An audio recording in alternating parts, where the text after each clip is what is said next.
Hi, let's see how we can split this fraction into partial fractions. Here we have proper fraction, and you need to notice that in the denominator we have repeated factor. Okay, so how we can split this into partial fractions? First, still we need to realize that in the denominator we have three linear factors, right? Because in the repeated factor we have x minus 1 times x minus 1. Therefore, we're going to split this into three fractions. Denominators of those fractions going to be x minus 1.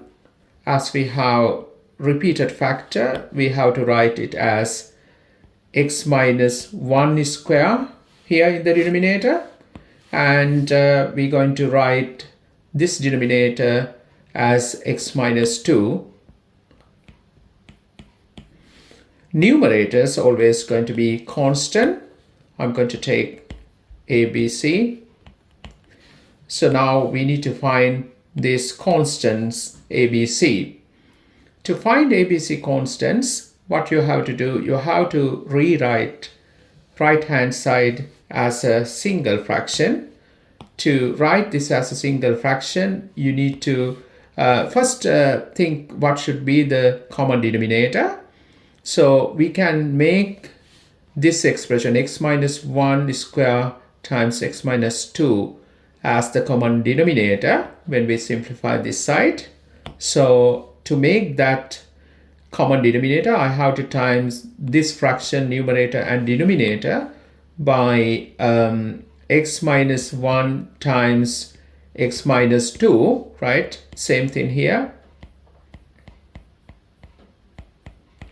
And this fraction I need to times by x minus 2, denominator and numerator. And here we need to times by x minus 1 square. Right? When you do that, denominator going to be x minus 1 square times x minus 2. As we add these three fractions together, I'm going to add numerators.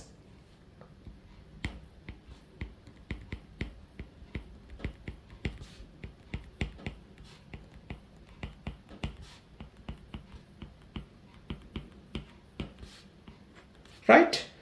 Now what we're going to say, this fraction same as this fraction, and we can see that denominators same.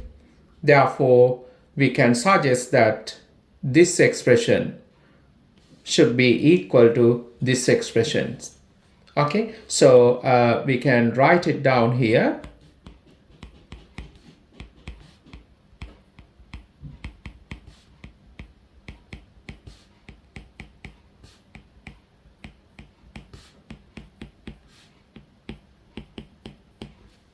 Now, we can use this equation to find ABC constants. We're going to substitute values into x, right? If I substitute x equal 1, you can see that this term cancelling out and this term cancelling out. That would give us straight away b. Okay, so that is why I decided to substitute x equal 1, right? Both sides. So on the left you would get 2. Here we're going to get 0. And plus b, if you put x equal 1, you would get minus 1 inside the bracket.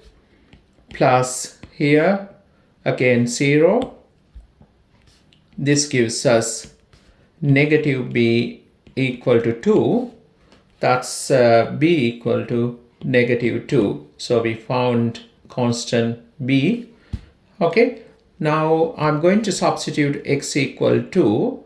You can see that if I put x equal to, this term cancel out, and this term also cancelling out. That would give us c. Okay, so let's substitute that x equal to On the right hand side, if I put x equal 2, you would get 3 on the left. Okay, so this one gives us 0 plus here again you're going to get 0 plus c. We substitute x equal to 2 minus 1 is 1, 1 square is 1, so we're going to get c times 1 here. This gives us c as 3. Okay, now how we can find, we know b and c, we need to find a. Here we can substitute x equals 0 to find a because it is more easier, right? Basically we can substitute any value into x, but if you substitute x equals 0, it's more convenient. So I'm going to substitute x equals 0. On the left hand side, if you put x equals 0, you're going to get 1 equal to, put everywhere 0, right? You can substitute that.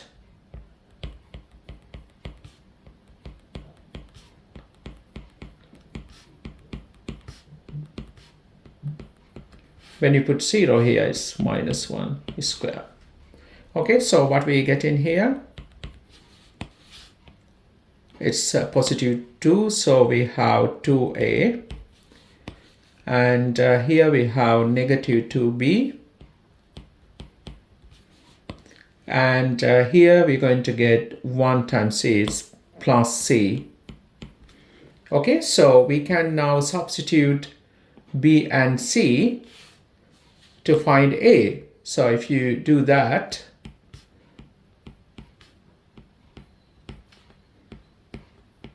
b equal to negative 2, c equal to 3, right? So here we have negative 2 times negative 2, that's positive 4 plus 3. So we're going to get positive 7. If you take away that positive 7 from this side, you would get negative 6 equal to 2a. This gives us a as negative 3. Now finally we can substitute a, b, c on the right hand side. So when you do that, we can write partial fraction of this fraction as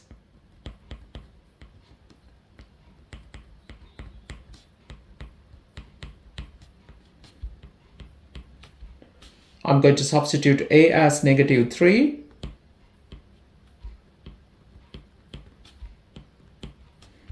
b negative 2, so we can put the minus 2 over x minus 1 is square, plus c equal to 3 over x minus 2, right?